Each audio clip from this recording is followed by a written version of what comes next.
What do I see? Young men? My fellow countrymen? I see that. But I also see Jewish warriors. All of you in this room trace your roots back to our earliest warrior, Avram Avinu, up to Yoshua ben Nun, all the way up to David HaMelech, all the way up to Josiah HaMelech, till now. What I learned from my wife, Aleh Shalom, was a Jewish warrior fears only Hashem. No one else, nothing else. You never show fear to anyone except Hashem. This is where we have our strength. This is where we draw our courage. And all of you here in this room have the courage of generations in your blood.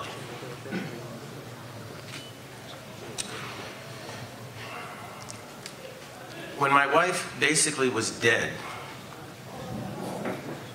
she suddenly woke up in the hospital. And I was looking at the machines, and she shouldn't have, her eyes shouldn't have opened.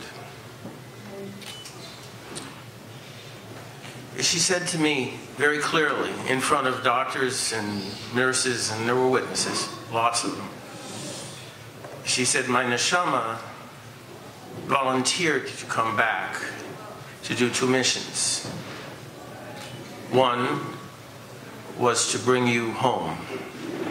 2 was to bring you home as a proud, complete Jew and not a goy. She said the first mission of bringing you home was actually the easiest one of all, which came as a great surprise to me and everybody else hearing this. But she said the second mission of bringing you home as a Jew was very difficult. It took 30 years. And she said it's very easy for a Jew to leave Galut to come to Eretz HaKodesh, but it's very hard to get the Galut out of the Jew's head. So she said, Baruch Hashem, I completed my mission, and now I can go home. And she died. I've asked Rabbonim what happened. What was that?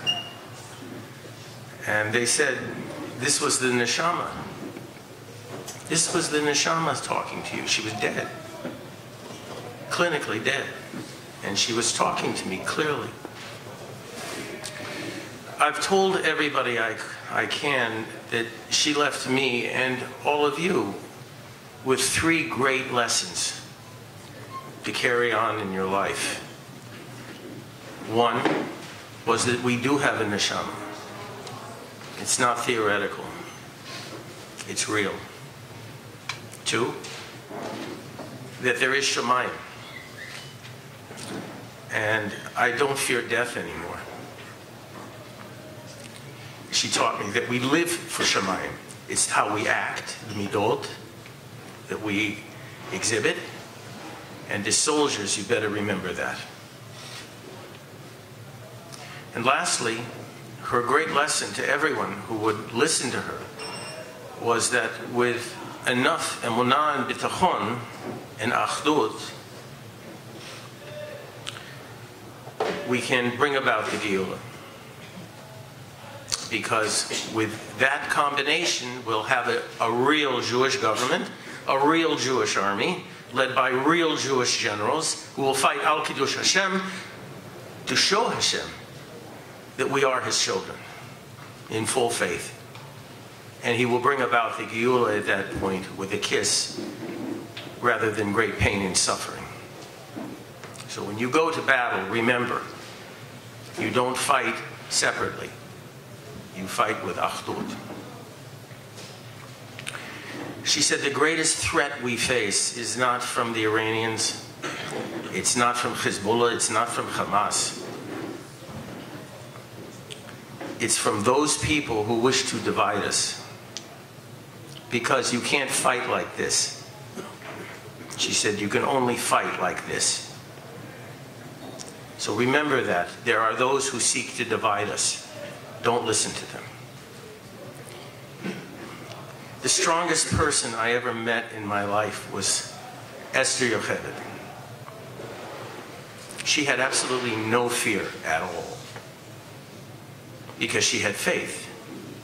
And she feared no one but Hashem. When I was in prison, I was the only Jew with 3,000 men. And these were not good people at all. And they didn't like Jews at all. So one day there was a Nazi general who came for medical treatment. And he asked to see me with 30 or 40 of his men. And these are all killers.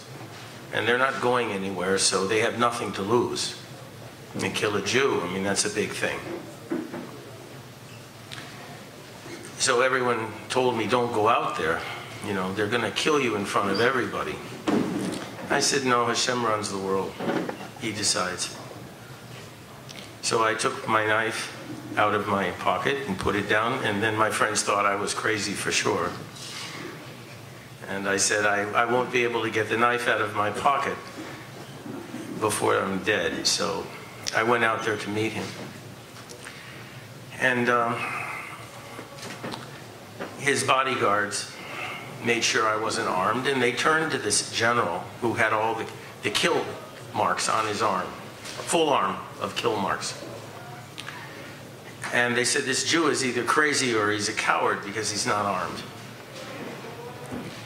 So this general looked at me and he said, so what is it, Jew? You a coward? Or are you crazy? And I said, neither. He said, well, I have 30 or 40 men here, and I have 300 or 400 in the prison. Who do you have? And I remembered Esther at that moment very clearly. And I said, I have the biggest army of all, right there. It's up there. And he just looked at me and he said, okay, you won't have any problem from us. That was min hashamayim, because I shouldn't have lived through that. But that was Esther talking to me. You fear no one. So you die al kiddush Hashem? Okay. When you go before the kisei hakavod, you can say, I died as a Jew. Several years later, there was a situation here in Israel where they were going to release terrorists, really bad ones, with lots of blood on their hands. And the deal depended on me agreeing to this, to participate, with me staying in Pulard, but I would be free. And Esther called me and said, it's your decision. You can come home. You can be free. You won't come home, but you'll be free. And I said, no. And she said, okay, that's the short answer. What's the long answer? And I said, the long answer is hell no. So she said, okay. She was my morah, right? So she questions me. You know? She said, what's your reasoning behind this? And I said, well, and I answered like an officer, which I was. I said, it would dishonor our victims. It would undermine deterrence. And most of all, it would inflict horrible pain on the victims' families. And I said, you have to remember that part of my job was hunting terrorists. So I wasn't going to be part of releasing any one of them, no matter what. So she said, you could die in prison. I said, okay.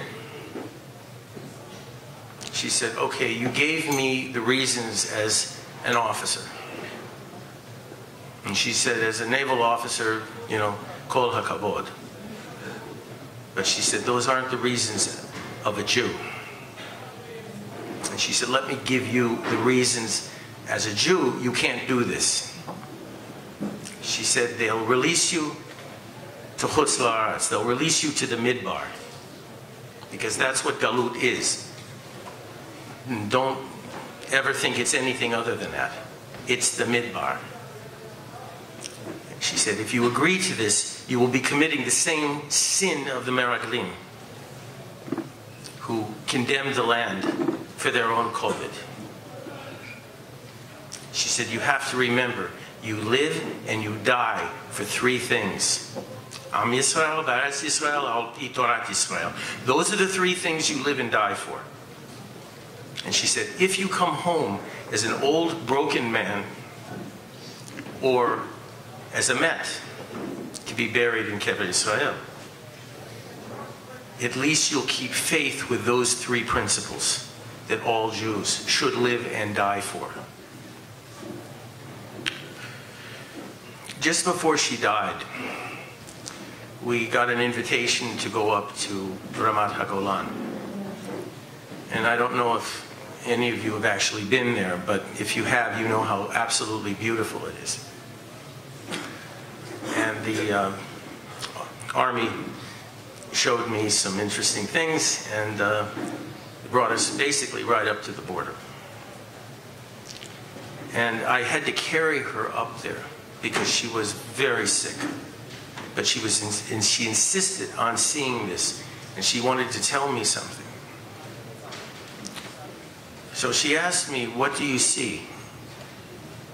So it's Lebanon, Syria, and I said, I see Hezbollah. What do you see? I said, I see more Hezbollah. A lot more. And she said, spoken like an officer. All right. She said, that's not what you see. She said, what you see is Eretz Hatzvi. And she said, I won't be here to see this, but Im Yaseh Hashem, you will. And this is what we fight for. This is what Jewish warriors fight for. We fight for Eretz Hatzvi. And if we do, Hashem will give us victory. It will be a quick victory, and it will be a Jewish victory. And we will all be zoche to see Eretz Hatzvi. L'tiferet Hashem B'Yisrael.